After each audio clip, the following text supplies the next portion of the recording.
Hi friends, బ్లౌజ్కి shape belt ఎలా తీసుకోవాలో చూడండి. ఏది ఎంత తీసుకోవాలో.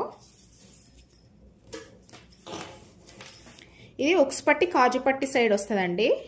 ఇది 3.5 ఇంచులు తీసుకోవాలి వెడల్పు. పొడవు ఎంత అంటే బ్యాక్ పార్ట్ ఎంత ఉందో అంత పొడవు తీసుకోవాలి. ఇది 3.5 ఇంచులు తీసుకోవాలి. ఈ చివరన 3 ఇంచులు తీసుకోవాలి.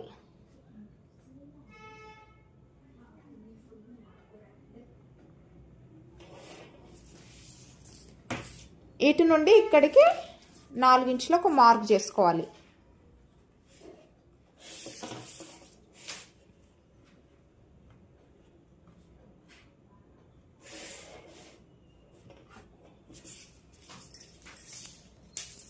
ఈ పై వైపుకి 2.5 ఇంచులకు మార్క్ చేసుకోవాలి.